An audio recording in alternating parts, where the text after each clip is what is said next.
ওই মানুষটার মুখ যেন টিভিতে দেখি তখনই মনে হয় যেন একটা পায়ের জুতো খুলে মেরে দিই। তো ওই মানুষটা সামনাসামনি যেন ঠাকুর আমাদের না নেন। সব হারিয়ে ফেলেছি ঠিকই, কিন্তু ওই মানুষটা সামনাসামনি যেন আমাদের না নেন। আচ্ছা, তোমরা শুনলে অভয়ার মা কি বললেন? তিনি বললেন যে এই মানুষটাকে দেখলেই নাকি মনে হয় পায়ের জুতো খুলে মেরে দিই। তো কেন ইনি এই কথাটা বললেন সেটা তোমাদের তো দেখাবোই, তার আগে শোনাই যে কি ঘটনাটা আসলে ঘটেছে। এই যে কুণাল ঘোষ, ইনি মানহানির মামলা করেছেন অভয়ার মা বাবা ওদের উপর, যে ইনারা একটা বক্তব্য রেখেছিলেন সেটা এনাকে নিয়ে হয়েছে, সেই জন্য পুরো বিষয়টা তোমরা ভিডিওটা দেখলে বুঝতে পারবে। সবার প্রথমে তোমরা দেখো এই যে কুণাল ঘোষ তিনি কি অভিযোগটা করছেন এবং তিনি কি ভাষাতে তাদের সাথে মানে তাদেরকে ব্যঙ্গ করে কিভাবে কথা বলছেন সেটা একবার শুনো। বাবাকে কেউ বা কারা উস্কাচ্ছেন, মিথ্যা কথা বলতে শেখাচ্ছেন এবং এবারের এই স্টেটমেন্টটা করে বিচ্ছিরি ভাবে ফেসে গেছেন। এই বাবা ভদ্রলোকটি তার সকালে বলেন সিবিআই ভালো, বিকেলে বলেন সিবিআই খারাপ, আর তার আবেগ, তার তো মেয়ে গেছে বুঝি, তার যে যন্ত্রণা, তাকে তার কাঁধে বন্দুক রেখে এগুলো চালাচ্ছে। তো এখন আমি তো আবার বলছি তার সঙ্গে, আচ্ছা আমার সঙ্গে যে তার হোয়াটসঅ্যাপ বিনিময় হয়েছে এটা উনি বলেছেন না আমি বলেছি? আমি তো প্রথম বলেছি। তো আমি বলছি আপনাদের যে অভয়ার বাবা এই অন্যের কথায় এই স্টেটমেন্টটা করে খুব বিচ্ছিরি ভাবে ফেসে গেছেন, যে এই যে সিবিআই ঘুষ খেয়েছে, রাজ্য সরকার ঘুষ দিয়েছে, আর কুণাল ঘোষ সিজিওতে গিয়ে সেটেল করেছে। ফলে আমি এই গ্রাউন্ডে মামলা করেছি। এটায় চাপে পড়ে কোণঠাসা হয়ে তাদের ওই পরামর্শদাতা, নানা রকম পরামর্শদাতা আছে, কারো চুল আছে, কেউ আবার নেড়া, এইসব পরামর্শদাতা কথাতে এই সমস্ত কথাবার্তা বলছেন। আমি খুব দায়িত্বের সঙ্গে বলছি, হ্যাঁ আমার সঙ্গে ওনার বাবার হোয়াটসঅ্যাপ বিনিময় আছে, উনি সেটা কোর্টকে দিন। মিডিয়াকে বলছেন কেন? কোর্টে এসে আমার বিরুদ্ধে বলুন। আর আমার সঙ্গে ওনার যে চ্যাটটা আছে এটা বিচারককে দিয়ে দিন, সোশ্যাল মিডিয়ায় দিয়ে দিন, সবাইকে দিয়ে দিন। আমাকে মানুষ এমনিতেই ভালোবাসেন, ওই স্ক্রিনশট গুলো দেখলে মানুষের ধারণা আমার সম্পর্কে ভালো আছে, আরো ভালো হবে। আচ্ছা, তাহলে কুণাল ঘোষের বক্তব্যটা তোমরা শুনলে, এর উত্তরে এরপর এনার মা বাবা তারা কি বললেন সেটা তোমরা শুনো। এনাদের বক্তব্যটা শুনলে তোমাদের অবশ্যই খুব ভালো লাগবে। এবার বক্তব্যটা শুনো, তারপর এটা নিয়ে আলোচনা করবো। কুণাল ঘোষ যখন ফোন করেছিলেন আমার হাজবেন্ডের মোবাইলে, তখন উনি পরিচয় দিয়েছিলেন, আমাকে আপনি চিনবেন না, আমার মা বাবা ডাক্তার।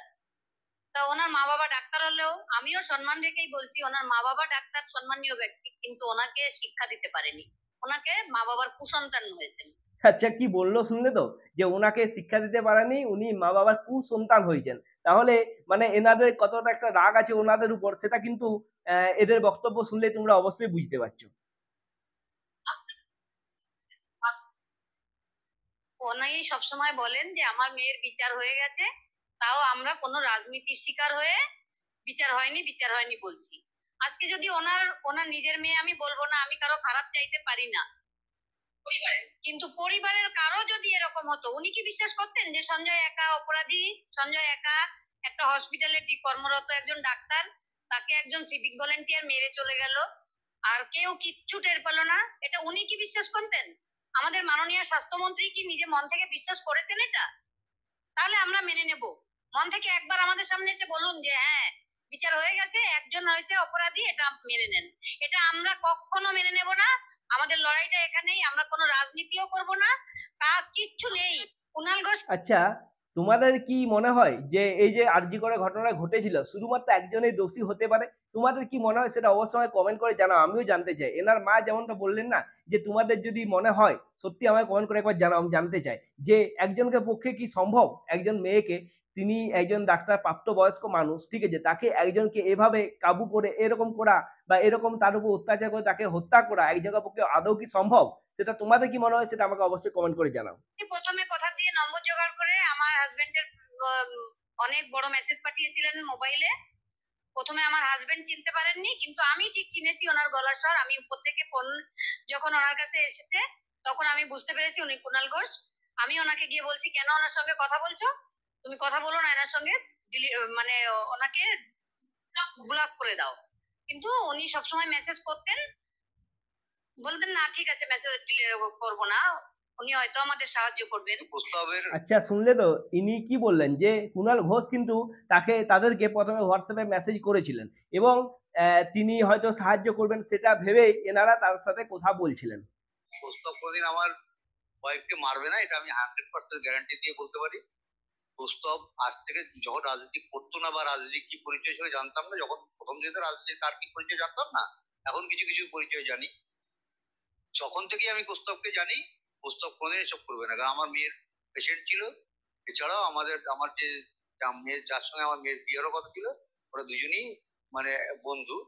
তো সেই অর্থে আমাদের বাড়িতেও প্রস্তাব যাতায়াত ছিল, পরিচয় ছিল আমার। ফোনে আচ্ছা, এখানে তোমাদের জানিয়ে রাখি যে কৌস্তবের কথা যেটা উঠে আসছে, তোমরা দেখেছিলে যখন নবান্ন অভিযান হয়েছিল সেখানে একটা ভিডিও দেখা যাচ্ছিল যে কৌস্তব নাকি এই যে অভয়ের মা আছে নাকি একটু ঠেলে দিয়েছিলেন এবং মিডিয়ার সাথে কথা বলছিলেন। সেই ভিডিওটা নিয়ে কুণাল ঘোষ বলেছিলেন, সেটারই উত্তর ইনি দিলেন যে কৌস্তব কিন্তু এরকম কখনোই করবে না। সেটা তোমরা শুনলে ইনি কি বললেন, ঠিক আছে?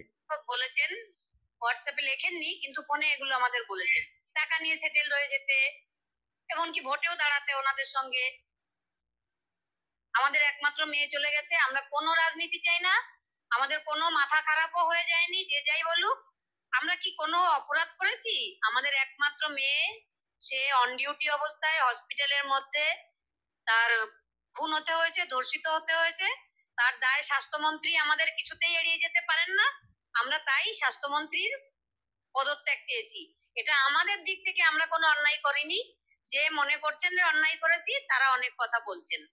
আচ্ছা, শুনলে তো ইনি কি বললেন যে মেসেজে কিন্তু কুণাল ঘোষ এরকম কথা বলেননি, কিন্তু ফোন করে তিনি বলেছিলেন যে সরে যেতে টাকা নিয়ে এই কেসটা থেকে, আর ভোটে পর্যন্ত দাঁড়াতে বলেছেন নাকি, এরকম তিনি অভিযোগ করছেন। তো দেখো, কুণাল ঘোষকে নিয়ে তোমাদের যদি কোনো বক্তব্য থাকে অবশ্যই কমেন্ট করে জানাও। আমি জানতে চাই যে এই ভিডিওটা দেখার পর ওনার সম্বন্ধে আপনাদের বা তোমাদের কি ধারণা, সেটা অবশ্যই কমেন্ট করে জানাও। আমরা কোনো অন্যায় করিনি, আর আমরা যে কোনো রাজনীতি না করে মেয়ের বিচার ছিনিয়ে আনবো যে প্রতিজ্ঞা করেছি, সেই প্রতিজ্ঞাতে আমরা অনড়ই থাকবো এবং সেটা দেখিয়েও দেবো। এটা অবশ্যই বিভ্রান্ত করার চেষ্টা ছাড়া কিচ্ছু না। যেহেতু ওরা পুলিশকে ব্যবহার করে বিভিন্ন নোটিশ পাঠিয়ে হ্যারাসমেন্ট করার চেষ্টা করে, আমাদের সেটা সুযোগ পাচ্ছে না, হয়তো খুঁজছে সুযোগ, অবশ্যই সুযোগ খুঁজছে, কিন্তু সেই সুযোগটা হয়তো পাচ্ছে না কোনো কারণে। সেই জন্য একটা সুযোগ পেয়েছে এবং এটা একটা কি বলবো, একটা মানে চাল চক্র তৈরি করে আমাকে এরকম ভাবে একটা সমস্যার মধ্যে রাজ্যে কমিশন তাহলে শুনলে তো এনার বাবা, উভয়ের বাবা, ইনি কি বললেন যে এনাদেরকে হ্যারাসমেন্ট করার জন্য এই মামলাটা দেওয়া হয়েছে। সত্যিই তো, তোমাদের কি মনে হয় হ্যারাসমেন্ট করার জন্য নয়? কারণ একটা বক্তব্য দিয়েছেন, তাদের উপর তো সরাসরি কোনো কিছু ভাবে চাপ সৃষ্টি করতে পারছেন না। আর নবান্ন অভিযানে যে ভিড়টা হয়েছিল সেটা তোমরা অবশ্যই দেখেছো। তাহলে তাদেরকে একটা চাপের সৃষ্টি করার জন্য, তাদেরকে একটু কোণঠাসা করার জন্য এই মামলাটাকে দেওয়া হয়নি। তোমাদের কি বক্তব্য সেটা আমাকে জানাও। এবং সঞ্জীব মুখার্জি তিনজন মিলে ডিসি নর্থকে ডেকে নিয়ে আসলো, এক বান্ডিল টাকা দিল। টাকাটা ডিসি নর্থ কোথায় পেলেন? কে দিতে বললো টাকা? আর কতটা সাহস যে আমাদের হাতে টাকা ধরিয়ে দেয়? আমরা একটা মেয়েকে এত কষ্ট করে ডাক্তার হলো, তার সমস্ত স্বপ্নটাই হারিয়ে ফেললাম, তখন আমরা হাতে টাকা নিয়ে খুশি হয়ে যাব? এটা ভাবলো কি করে এরা? এরা যারা এইসব ভাবতে পারে তাদের বলে আমি মানুষের মধ্যে গণ্য করি না, তাদের মানুষ হিসেবে গণ্য কোনোদিনও করতে পারবো না। কি প্রয়োজন আছে ও আমার মান হানি? ওর কি মান আছে যে হানি হবে? সে আবার গেছে আমার মান। একটা জেল খাটা আসামি, তার আবার মান, তার আবার হানি, এটা একটা হাস্যকর বিষয়। আচ্ছা, তাহলে পুরো ভিডিওটা তুমি শুনলে। অভয়ের মা শেষে যেটা বললো সেটা কিন্তু সত্যি একটা হাসিরও বিষয় বটে, ওঠার একটা গুরুত্বপূর্ণ বটে। কারণ তিনি শেষে যেটা বললেন যে তিনি একটা জেল খাটা আসামি, তার আবার মান আবার হানি। তাহলে এই বিষয়টা নিয়ে তোমাদের যদি কোনো বক্তব্য থাকে অবশ্যই কমেন্ট করে আমাকে জানাও। ভিডিওটা যদি ভালো লেগে থাকে তাহলে ভিডিওটা লাইক করো, শেয়ার করো আর এই চ্যানেলটিকে সাবস্ক্রাইব করো। দেখা হচ্ছে নেক্সট ভিডিওতে, ততক্ষণের জন্য নমস্কার।